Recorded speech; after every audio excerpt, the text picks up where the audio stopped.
Buenos días, muchachos. Espero se encuentren muy bien. Vamos a empezar la clase. Vamos a dar un minutito para poder comenzar. Y ahorita ya le empezamos.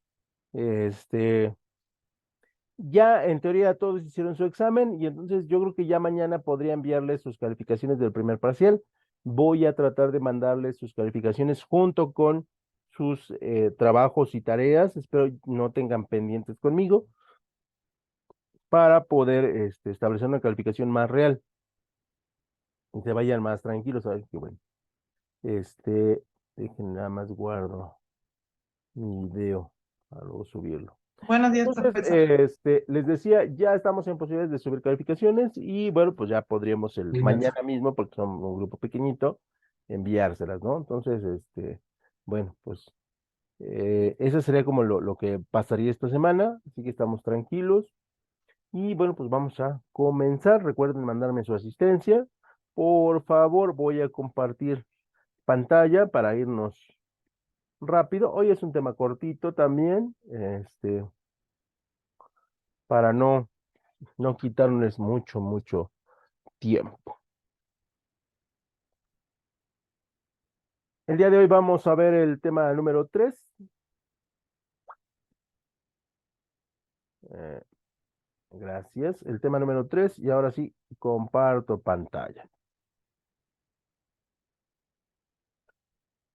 Entonces, estamos en el tema número 3 y bueno, pues ese es un tema cortito porque solamente es la introducción para obviamente el 4 que es extremadamente extenso, y se hace llamar las sociedades mercantiles, ¿no?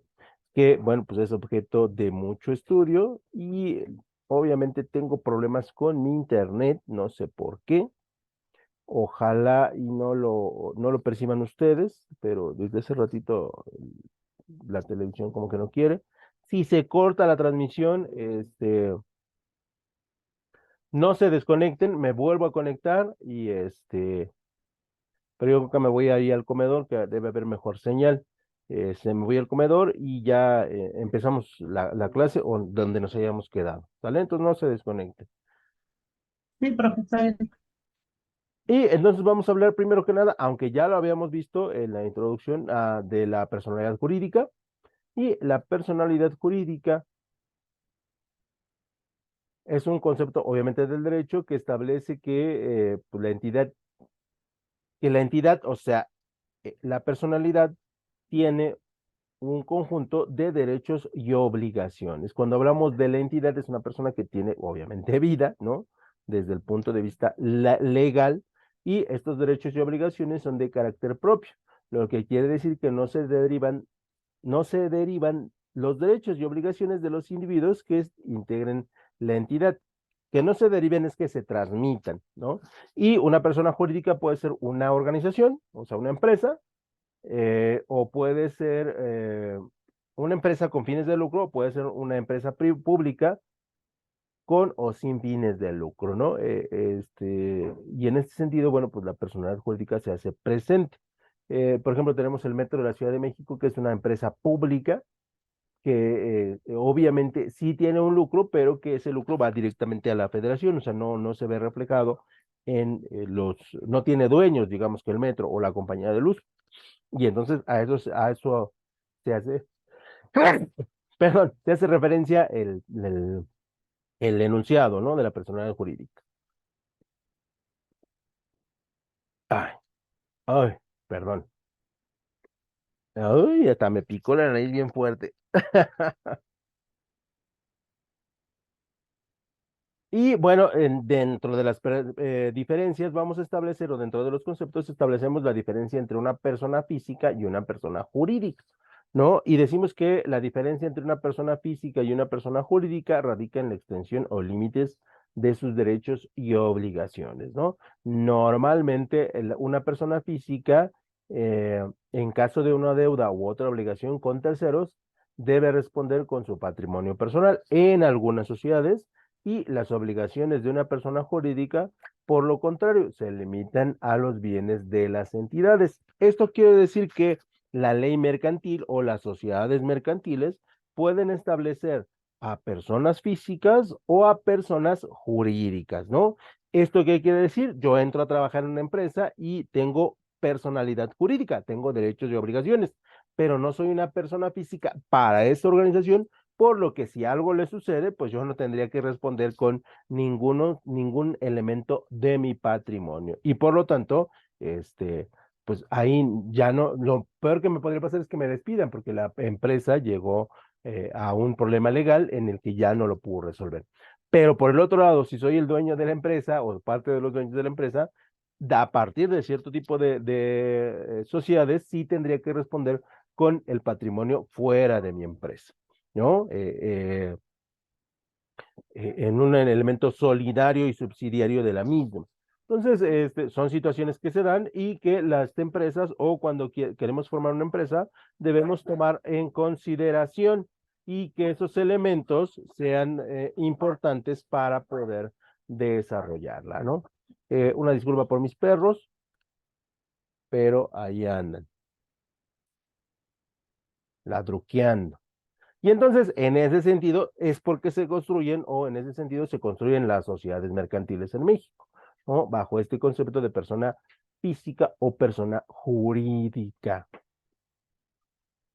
Y establecemos que una sociedad mercantil es una entidad legal con personalidad jurídica propia, constituida con el fin de realizar actos de comercio para cumplirlos con los objetivos sociales. Las leyes mexicanas en el derecho mercantil establecen que debemos formar para la creación de empresas o negocios, sociedades mercantiles, obviamente con personalidad jurídica y que tengan derechos y obligaciones y estén sujetas al marco legal en la que se mueve pues, la legalidad. ¿No? Y en otras palabras, el régimen de sociedades le confiere a las empresas una serie de obligaciones y derechos con personalidades distintas a la de los socios, ¿no? Entonces aquí podemos hacer muchas mezclas, podemos hacer diferentes variantes para crear una sociedad que se ajuste a lo que yo estoy buscando desde el punto de vista legal, ¿no? Y entonces en ese sentido, pues, las leyes mexicanas lo permiten. Ya hablaríamos de la personalidad jurídica de las sociedades mercantiles y en ese sentido podríamos establecer los siguientes elementos. Y vamos a apagarle la tele porque nada más está gastando la luz.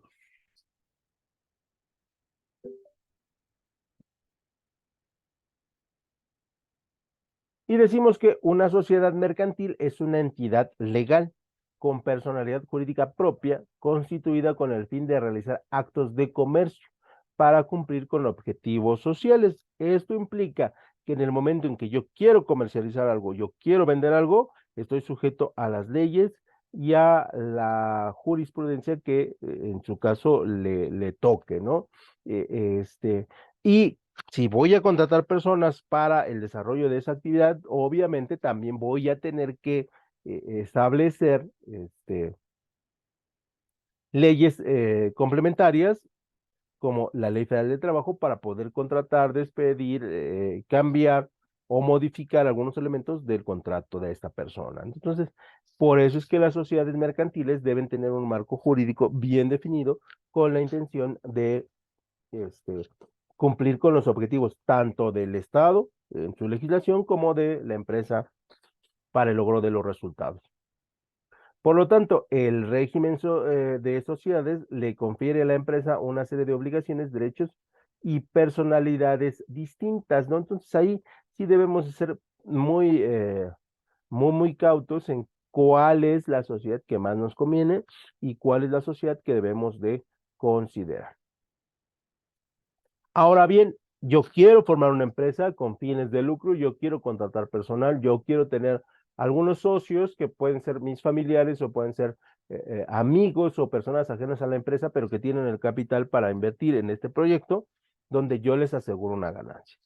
Y entonces el primer paso que yo debo de desarrollar para establecer esta idea que tengo, pues es establecer la constitución de las sociedades mercantiles. Y en la constitución de las sociedades mercantiles, de acuerdo con el Código de Comercio, se consideran comerciantes las personas que tienen capacidad legal para ejercer el comercio que ya lo vimos en clases pasadas, y quienes hacen de él su ocupación ordinaria, obviamente que lo hacen repetidamente.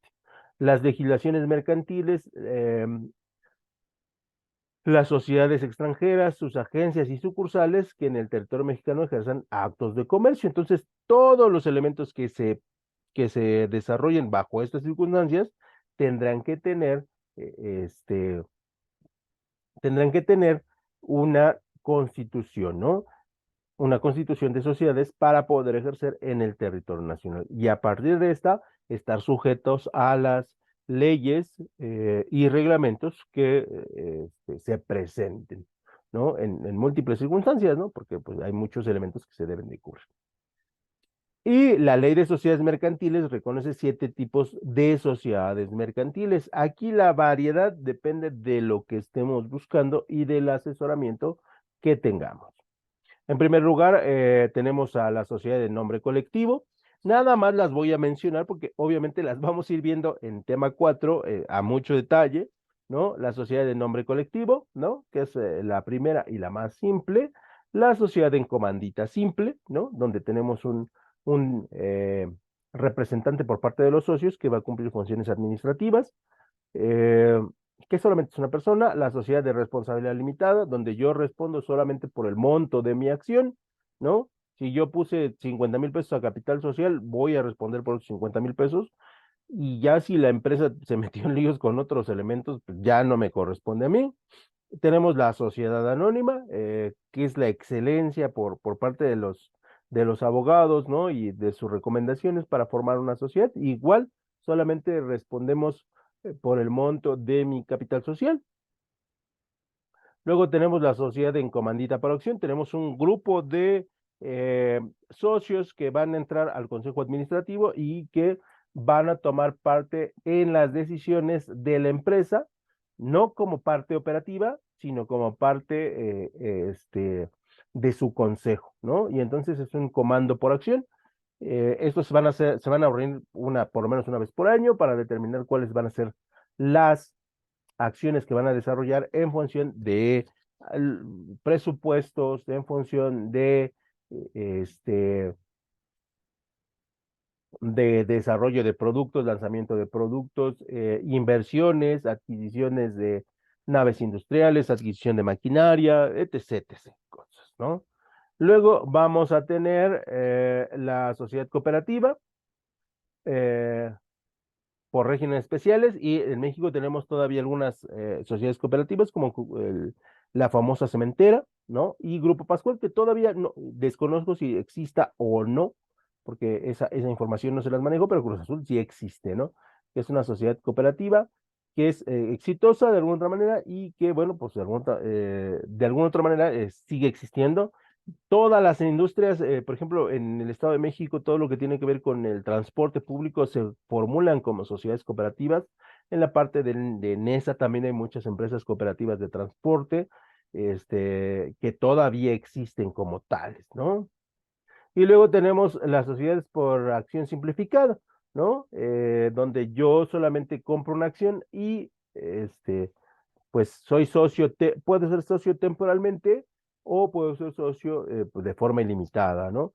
En México es limitado comprar una acción, ¿no? O un paquete de acciones, porque son caras, ¿no? Y los montos son altos, ¿no? No como en otros países donde se pueden comprar paquetes de acciones mucho más baratos y dar rendimientos, pero pues tiene que ver con la potencia económica que tiene el mismo, ¿no? Y obviamente su legislación.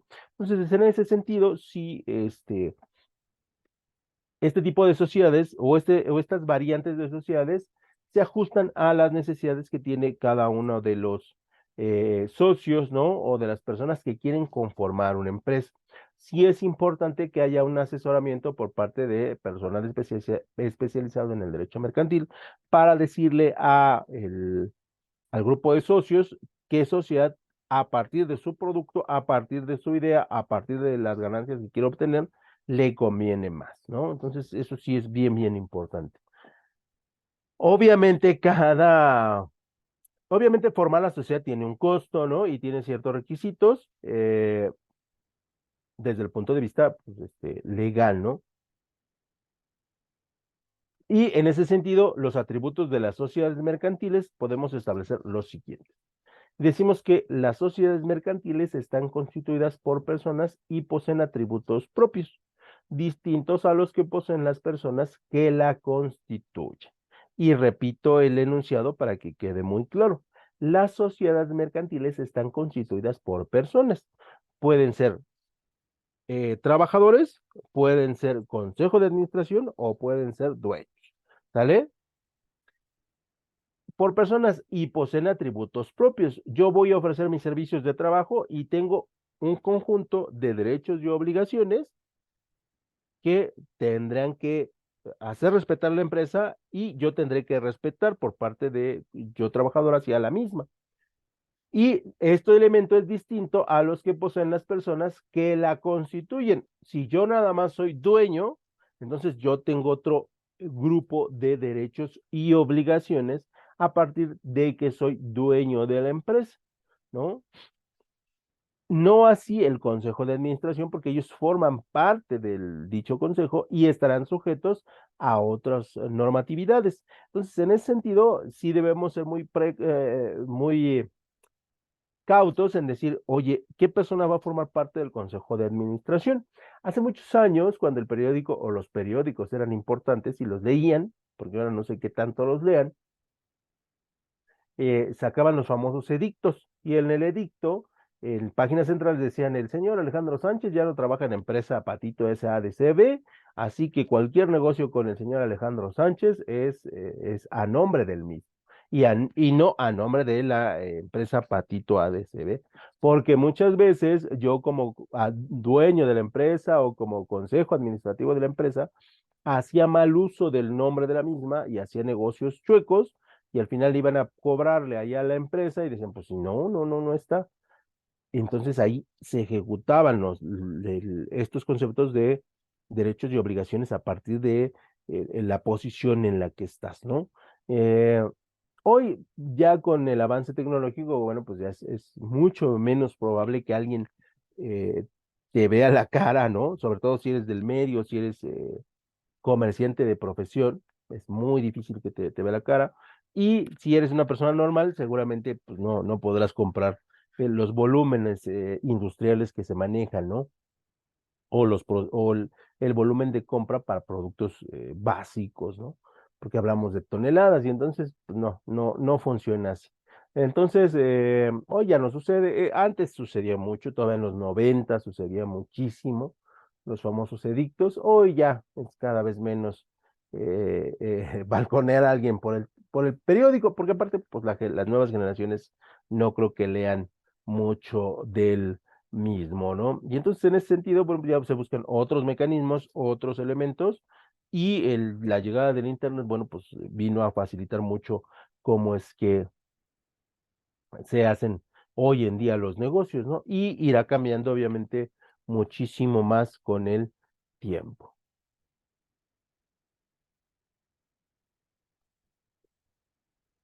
Como parte de los elementos generales de las sociedades mercantiles, el nombre de la sociedad mercantil, de acuerdo con la Ley General de Sociedades Mercantiles, estará integrado por, obviamente, la denominación o razón social, SADCB, SRL, SCC o SCL, ¿no? Ya depende, o SC, ¿no? Ya dependerá de cuál de las, y regreso un poquito, y cuál de las opciones de aquí ustedes hayan elegido, ¿no?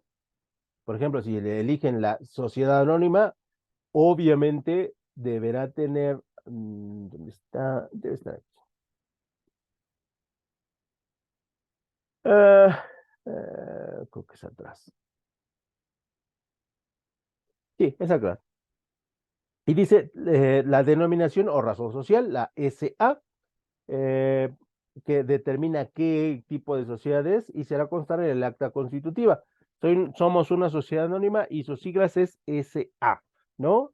Y esto deberá estar en nuestra acta constitutiva, qué tipo de sociedades somos, y esa no podrá que cambiar hasta la disolución de la sociedad. Normalmente se hacía una conformación de la sociedad para un periodo el periodo máximo que estima la ley, que es de 99 años, ¿no? Aunque hay empresas que no lo cumplen, ¿no? O hay algunas empresas que cambian constantemente de razón social, ¿no? Y de dueños por elementos fiscales, ¿no? Pero ese ya es otro tema. Y se hará constar en el acta constitutiva de la sociedad, como les decía, y irá seguido de las palabras del tipo de la sociedad que se trate, ¿no? Eh, Industrias Patito SA de CB o SA o SRL, ¿no? Y ya ahí sabemos a qué tipo de sociedad pertenece y con ello la carga de derechos y obligaciones a la cual está sujeto. También vamos a tener que poner en la conformación de la sociedad el domicilio de la sociedad mercantil, de acuerdo con el Código Fiscal de la Federación, se refiere al lugar en donde se encuentra, y ojo aquí, la administración principal del negocio. Ojo, una puede ser el lugar operativo donde se hace y puede ser un lugar distinto, el lugar administrativo. Y entonces aquí el que le interesa la ley tiene que ver con el lugar administrativo, ¿sale? El domicilio se hace constar en el acta constitutiva y para estos efectos no es necesario señalar en la misma el domicilio exacto integrado por calle, número, ciudad, estado y país. ¿Sale? O sea, entonces ahí tenemos que poner solamente dónde está ubicado y por cuestiones, obviamente esto se hace por cuestiones de seguridad, ¿no? Y por cuestiones de que alguien pueda hacer uso indebido de la dirección para querer hacer algún elemento ilegal, ¿no? Entonces, en ese sentido lo tratamos de hacer. El patrimonio de las sociedades mercantiles estará integrado por el conjunto de derechos, bienes, obligaciones valuables en dinero, ¿sale? Yo quiero poner 4 camionetas y entonces decimos, ¿a cuánto equivalen tus camionetas? Equivalen a 300,000 pesos o 600,000 pesos o 1,000,000 de pesos. Entonces, no ponemos 3 camionetas, sino le ponemos, el señor Alejandro le aportó al capital social 1,000,000 de pesos, ¿no? Siempre será evaluado en dinero. No pueden confundirse el patrimonio con el capital social. Ojo, son cosas diferentes. El patrimonio es lo que va a conformar la empresa y el capital social es con el dinero que va a arrancar la empresa. Al momento de constituir la sociedad, el patrimonio puede coincidir con el capital social, sí, por supuesto, pero son elementos en términos mercantiles diferentes.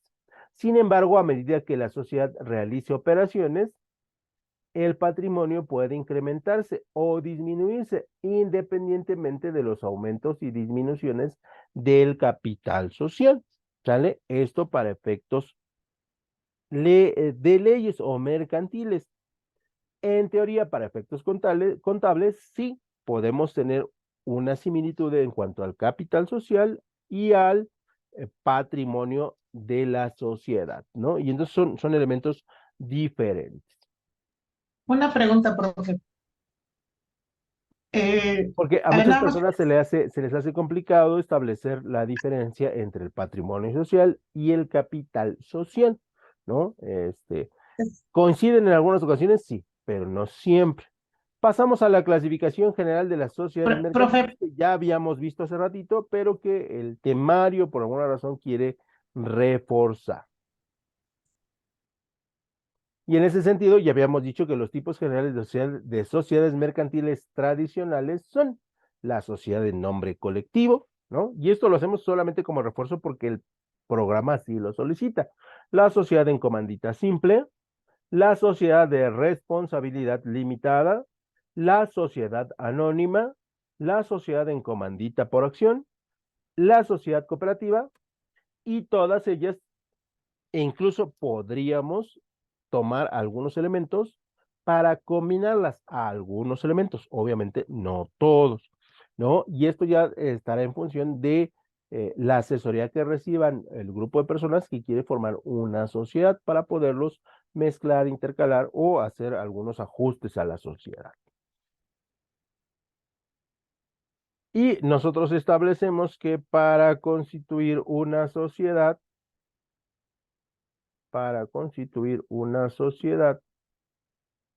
mercantil deberás acudir con notario, corredor público quien emitirá el documento constitutivo, el cual deberá contener, entre otras cosas, ¿no? O sea, quieres formar una sociedad, tienes que ir ante notario público o ante corredor público. Y obviamente deberá contener el nombre, nacionalidad y domicilio de las personas físicas o morales que constituyen la sociedad, ¿no? ¿Cuál va a ser el objeto de la sociedad? ¿Cuál es la razón social o denominación social a la cual estará sujeta la empresa? Y la duración que en ocasiones podrá ser indefinida. Y repito, es 99 años, que es un mundo de tiempo, ¿no? Que se considera indefinido, porque pues obviamente muchas empresas no llegan a ese término, ¿no? Y el importe del capital social, no del patrimonio social, que podría ser el mismo, sí, pero aquí en el acta constitutiva solamente vamos a poner el importe del capital. Entonces, en ese sentido, sí debemos ser muy claros en establecerlo y bueno, por ley se tiene que revisar. Aunque el notario lo hace siempre pues de manera automática, sí es necesario, sí es importante que pues se revise, ¿no? Esta información se coteje porque ya en la Secretaría de Economía y ante el SAT, no debe tener ningún error, ninguna falta de ortografía, ninguno de los elementos, porque si no, pues se regresa, ¿no? Y es, obviamente, retrasa las operaciones de la misma.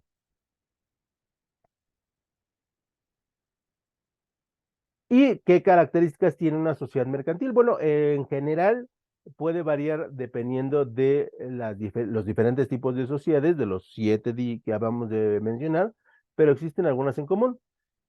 O sea, sí, todas son diferentes en cuanto al el nombre, pero en algunas hay elementos que coinciden por efectos de la ley, ¿no? Y su objetivo principal es obtener ingresos a través de las actividades comerciales, que eso es algo que todas las sociedades buscan, y significa que la finalidad principal de la sociedad es generar y obtener ingresos a través de la venta de bienes y servicios. Ojo, siempre y cuando la venta de bienes y servicios sea legal en el territorio nacional, ¿no? Eh, porque, por ejemplo, hasta hace algunos años, algunos productos no podían llegar a México por las legislaciones mercantiles que pues no permitían que se comercializaran dichos elementos, ¿no?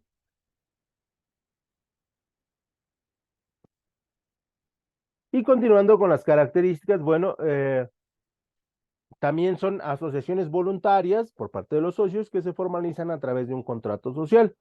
Nadie le puede forzar a alguien ser parte de una sociedad, si no es algo voluntario. Estas sociedades son creadas a través de un acto voluntario y deben formalizarse por medio de un documento legal denominado contrato social o acta constitutiva. Pero ojo, nadie los puede forzar a formar parte de una sociedad mercantil, ¿no? ¿Cuentan con personalidad jurídica las sociedades mercantiles? Sí, a diferencia y diferentes a las de sus miembros. Una sociedad mercantil está considerada como una entidad legal independientemente de sus socios, con responsabilidades y obligaciones legales diferentes, y volvemos a lo mismo, a la de sus miembros. Perdón por ser repetitivo, pero así lo establece la ley, ¿no? ¿Pueden sacarme de la sociedad? Sí, por supuesto, pero a menos que yo sea declarado culpable por un delito grave, ahí sí pueden decir, ¿sabes qué? Vamos a expulsar a tal persona por este delito, ¿no? Pero antes no, yo no pierdo mis derechos. Puedo estar en la cárcel por un delito no grave y salir y decir, oye, quiero mis intereses o quiero mis rendimientos de la sociedad. Y la empresa te dirá, pues aquí están, señor, ¿no? Entonces, eso es bien, bien importante separar.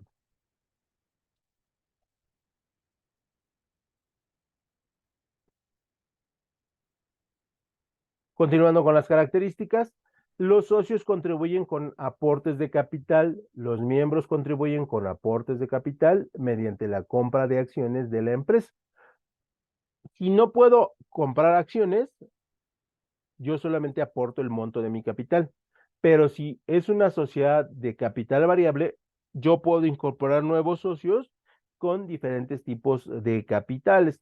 lo que hace, por ejemplo, Televisa y TV Azteca, ¿no? Que tienen paquetes de acciones tanto en México como en Estados Unidos. Y bueno, desafortunadamente hoy en día el precio de sus acciones es muy, muy, muy bajo, pero pueden incorporar a más socios en el momento que se abra el paquete de acciones. Y pues aquí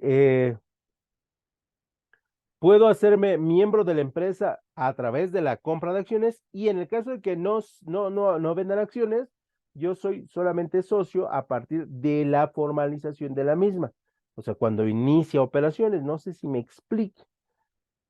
Y la responsabilidad de los socios se limita al monto de sus aportaciones en la mayoría de las sociedades y las partes sociales no tienen la obligación de responder con sus patrimonios personales frente a deudas sociales u obligaciones que adquiere la empresa, sino solo por el monto del capital aportado. Yo aporté 1 millón de pesos, pues la empresa se metió en una bronca, no van a poder salir de ahí y entonces, ¿qué pasa? Pues que yo, solamente me hago responsable por el 1 millón de pesos. Ya lo perdí, pues sí, pero no van a tocar mi patrimonio, no van a tocar mis casas, mis terrenos, mis alhajas, mis coches, nada, ¿no? Porque no está permitido dentro de la mayoría de las sociedades mercantiles.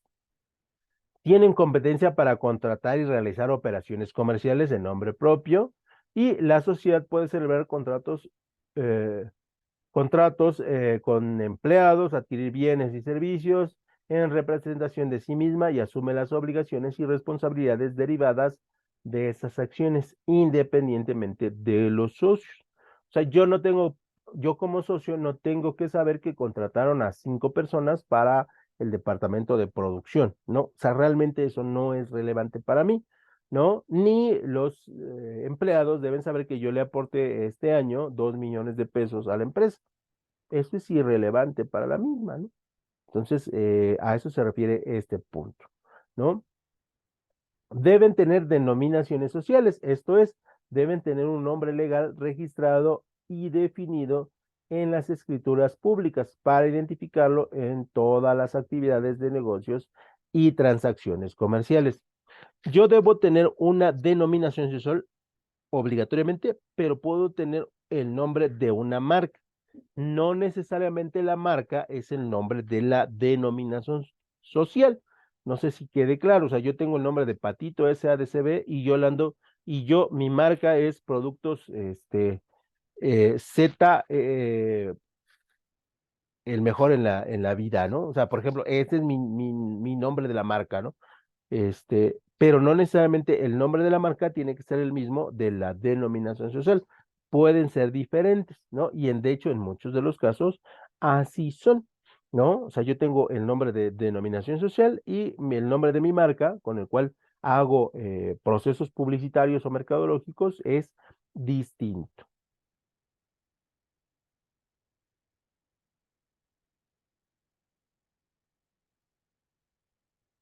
Y me parece ser que eso es todo por mi parte, muchachos. No sé si tengan alguna duda, algún comentario, algo que quieran agregar Yo le quería antes preguntar, de profe, que terminemos. ¿Sí me escucha? ¿Sí me escucha, profe? Si no es así, son 9:25, nos vemos un poquito pasado de las 9:30. ¿Les parece? Cuídense mucho, muchachos.